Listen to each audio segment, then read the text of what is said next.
대통령 윤석열이 비상계엄을 선포하고 내란을 일으켜서 국회로부터 탄핵소추되었습니다.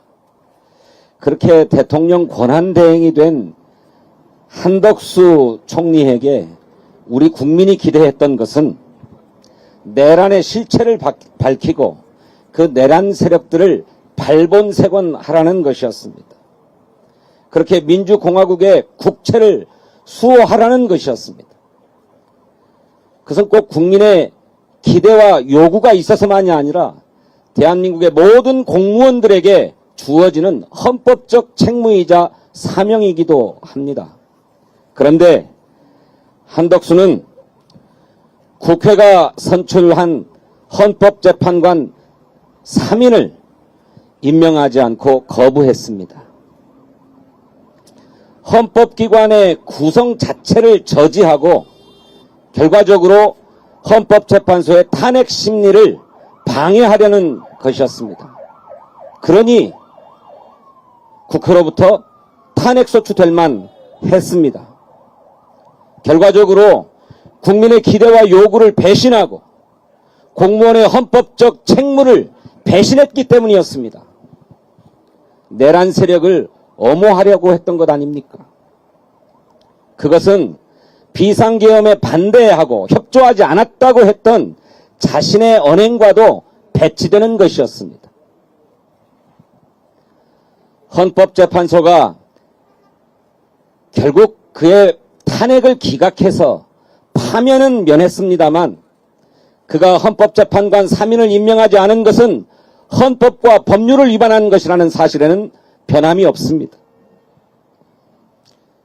헌법재판소의 완전체 구성을 방해했고 또 민주당이 추천한 또 국회가 의결한 헌법재판관을 임명하지 않음으로써 헌법재판소의 심리에 영향을 끼치려 했던 것입니다.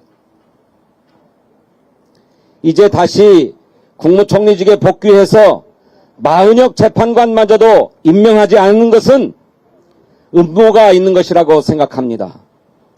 헌법재판소가 선거를 지연하는 틈을 이용해서 윤석열 내란 수괴를 복귀시키려고 하는 작전을 벌이고 있는 게 아닌가 의심되는 것입니다. 누차 말씀드립니다만 4월 18일이 되어서 문영배, 이미선 2명의 헌법재판관이 임기 만료로 퇴임하고 나면 그 자리에 대통령 몫의 헌법재판관을 임명해서 현재의 인적 구조를 바꾸고 결국 탄핵 소추를 기각하고 윤석열을 복귀시키려는 것 아니냐 하는 것입니다. 이런 상황을 민주당은 결코 좌시하지 않겠습니다. 조금 전에 박찬대 원내대표께서 마지막 경고를 했습니다. 민주당은 반드시 그 책임을 물을 것입니다. 혹자가 민주당이 탄핵을 남발하고 있다, 줄탄핵이다, 어쩌고 하지만 헌법재판소의 선고 지연으로 마침내 내란 수괴가 복귀한다면 그로부터 이어질 국헌의 혼란과 붕괴에 비하면 민주당이 받을 비난이라고 하는 것 하찮기 그지없습니다. 탄핵 남발도 아니요, 줄탄핵도 아니고 분명하게 헌법적 책임을 묻는 것이지만 그따위 비난에 아랑곳하지 않겠습니다. 반드시 책임을 물을 것이다.